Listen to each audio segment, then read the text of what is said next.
जय गुरुदेव। श्री स्वामी विष्णु तीर्थ जी महाराज द्वारा रचित आत्म प्रबोध की पृष्ठ संख्या 166 से आगे। गुरु कृपा। केवल वाचक ज्ञानियों को यह बताना आवश्यक है कि बिना गुरु के शक्तिपात रूपी अनुग्रह के जीव ब्रह्मैक्य ज्ञान का होना दुर्लभ ही नहीं असंभव है। कहा है, दुर्लभो विषय त्यागो दुर्लभम तत्व दर्शनम दुर्लभा सहजावस्था सद्गुरो करुणाम बिना। नहीं तो क्या यह आश्चर्य नहीं है कि ब्रह्मसूत्रों के भाष्यकार एक ऐसे विषय को इतनी महानता दे जो वेदांत की परिपाटी से सर्वथा असंगत हो। इस विषय का अधिक स्पष्टीकरण करने के लिए हम नीचे श्री वासुदेव ब्रह्मेंद्र सरस्वती जी की ब्रह्मणिका नामक पुस्तक से संग्रहित निम्न श्लोक उद्धृत करते हैं। तत्व ज्ञानेन मायाया बाधो नान्येन कर्मणा ज्ञानम वेदांत वाक्योत्थम ब्रह्मत्मेकत्व गोचरम तच्च देव प्रसादेन गुरो साक्षान्निरीक्षणात् जायते शक्तिपातेन वाक्यादेवाधिकारिणाम। अर्थात तत्व ज्ञान से ही माया का बोध होता है, अन्य कर्म से नहीं। जो ज्ञान वेदांत के महावाक्यों द्वारा ब्रह्म और जीवात्मा के एकत्व की अनुभूति दिलाता है, वह ज्ञान ईश्वर के प्रसाद से और गुरु के साक्षात निरीक्षण अथवा वचन से शक्तिपात द्वारा अधिकारियों में प्रकाशित होता है। गीता में भगवान ने भी कहा है, तात्स्वयं योग संसिद्ध काले नात्मनि विन्दन्ति। अर्थात वह ज्ञान योग सिद्ध को यथा समय अपने अंतर में स्वयं ही मिलता है। अज्ञान से उत्पन्न होने वाला भ्रम 5 प्रकार का होता है। जीवेश्वरो भिन्न रूपाविति प्राथमिको भ्रम आत्मनिष्ठम कर्तुगुणम वास्तवम वा द्वितीयक शरीरतय संयुक्त जीव संगी तृतीयक जगत कारण रूपस्य विकारितत्व चतुर्थक कारणाद्वि भिन्न जगत सत्वतम पंचमो भ्रम। जीव ब्रह्म का भेद पहला भ्रम है। आत्मा में कर्ता भोक्तापन वास्तविक है या नहीं, ये दूसरा भ्रम है। स्थूल सूक्ष्म और कारण तीनों शरीरों के संयोग से इतरेतर अध्यास के कारण आत्मा संगी हो गया है, यह तीसरा भ्रम है। प्रथम मायामल, दूसरा कर्तामल और तीसरा आणवमल कहलाता है। चौथा और पांचवा दोनों ब्रह्म जगत के कारण अपरिणामी ब्रह्म तत्व में विकारीपन की प्रतीति कराता है और दूसरा कारण और कार्य में भेद बुद्धि कराता है। मायामल, कर्तामल और आणवमल की निवृत्ति कुंडलिनी शक्ति की जागरणोपरांत षटचक्र वेद द्वारा तत्व शुद्धि होने पर होती है। तत्व 36 हैं। उनमें 5 तत्व, 7 शुद्धाशुद्ध तत्व और 24 अशुद्ध तत्व होते हैं। प्रथम 5 शुद्ध तत्वों को छोड़कर शुद्धि शेष 31 तत्वों की होती है। अनात्म तत्वों में आत्म भावना के न रहने पर उन तत्वों की शुद्धि कहलाती है। चौथे भ्रम की निवृत्ति जगत को सत शक्ति का परिणाम जानकर ब्रह्म की विकार रहित सिद्ध होने पर होती है और पांचवें भ्रम की निवृत्ति शक्ति में ब्रह्म दृष्टि होने पर होती है।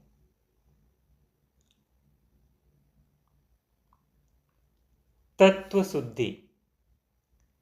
अनात्म तत्वों में से आत्माध्यास की निवृत्ति होना अर्थात पंच कोशों के विभिन्न स्तरों पर से आत्म भावना रूपी तादात्म्य को नष्ट करना ही तत्व शुद्धि कहलाती है।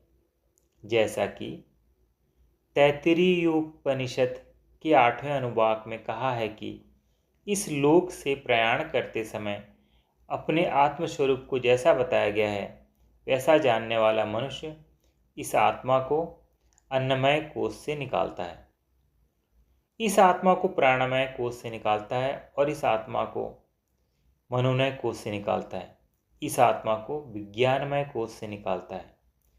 आनंद ब्रह्म को जानने वाला जहाँ से मन सहित उसे प्राप्त किए बिना लौट आती है, किसी से भी भय नहीं खाता, अर्थात वह निर्भय ब्रह्म पद को प्राप्त हो जाता है। अन्नमय कोश 5 महाभूतों से बना है, इसलिए उससे निकालने के लिए क्रमशः पृथ्वी, जल, अग्नि, वायु और आकाश के 5 स्तरों से आत्मा को हटाना पड़ेगा। उक्त तत्व भी अपने अपने स्तर पर अन्य तत्वों के सम्मिश्रण के परिणाम हैं। पृथ्वी में 56, जल में 52, अग्नि में 60, वायु में 54 और आकाश में 72 किरणें होती हैं, जिनका संबंध तत्वों और मातृकाओं से है। फिर उनके उतने ही अधिदेवता होते हैं। आत्मा का सबसे संबंध है, सबको सबसे पृथक करना होता है।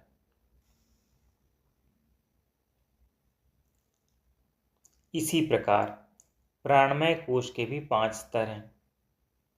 उनके नाम प्राण, अपान, समान, व्यान और उदान हैं, जिनके द्वारा अन्नमय कोश के अभ्यंतर व्यापारों की सब क्रियाएं होती हैं। ये क्रियाएं 5 महाभूतों से संबंधित होने के कारण 5 प्रकार की हैं। अभ्यंतर क्रियाएं श्वास प्रश्वास, पाचन, रस का 7 धातुओं में वितरण और उसका निर्माण, निकम्मे पदार्थों का मलमूत्र स्वेद आदि से रेचन और शरीर को धारण करने इत्यादि की क्रियाएं हैं। मनोमय कोश में भी 5 भूतों से संबंधित 5 व्यापार हैं। उनकी 64 किरणें हैं। वे हाथ, पैर, गुदा, उपस्थ और वाक शक्ति कर्मेंद्रियों की क्रियाएं हैं। विज्ञानमय कोश के भी 5 स्तर हैं। वे भी 5 महाभूतों से संबंधित 5 ज्ञानेंद्रियों के व्यापार हैं। चारों कोशों का अन्वय व्यतिरेक द्वारा पारस्परिक संबंध है। आनंदमय कोश के 3 गुणों के अनुरूप सात्विक, राजसिक, तामसिक 3 स्तर हैं, जिनका भेद जागृत, स्वप्न और सुषुप्ति में देखने में आता है। उपरोक्त 5 कोशों और उनके व्यापारों से तादात्म्य करके आत्मा जन्म, मृत्यु, जरा, व्याधि, शोक, मोह के जाल में पड़ी है। इस तादात्म्य का कारण माया अथवा अविद्या का तम है।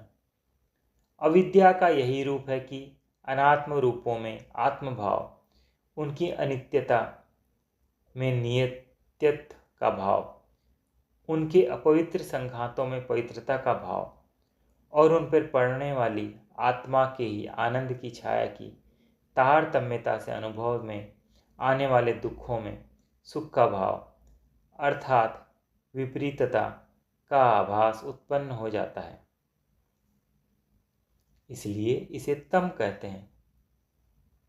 अष्टधा प्रकृति में आत्मभाव होने के कारण यह तम भी 8 प्रकार का है। अणिमादि 8 सिद्धियों के लिए उनका श्रेय लेकर अभिमान करना अथवा उनमें फंसकर उनका अहंकार करना 8 प्रकार का मोह है। उक्त 8 सिद्धियों और शब्द, स्पर्श, रूप, रस, गंधात्मक दिव्य और सामान्य 10 विषयों की आसक्ति 18 प्रकार का महामोह कहलाता है।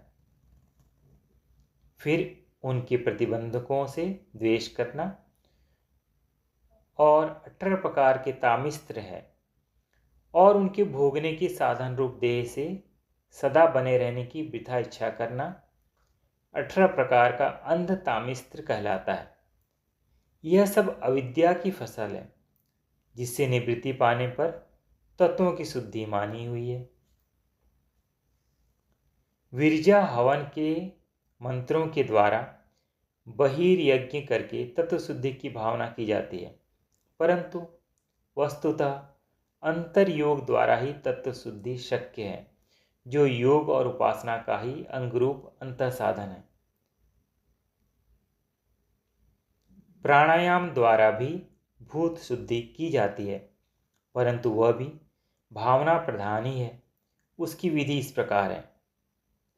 पिंगला से पूरक करे और हम बीज के जप सहित यह भावना करे कि मूलाधार से जीवात्मा को सुषुम्ना पद द्वारा ब्रह्मरंध्र में ले जाकर उसका परम शिष्य से योग करा रहा हूं। फिर कुंभक करके ईड़ा से रेचक कर दें। ईड़ा से पूरक करके यम बीज के जप सहित यह भावना करें कि शरीर सूख गया है, और पिंगला से रेचक कर दें। पिंगला से पूरक करें रम बीज के जप सहित यह भावना करें कि शरीर भस्म हो गया है। कुंभक करके ईड़ा से रेचक करें। ईड़ा से पूरक करके वम बीज सहित यह भावना करें कि सहस्त्रार से अमृत स्राव हो रहा है। फिर कुंभक करके पिंगला से रेचक कर दें।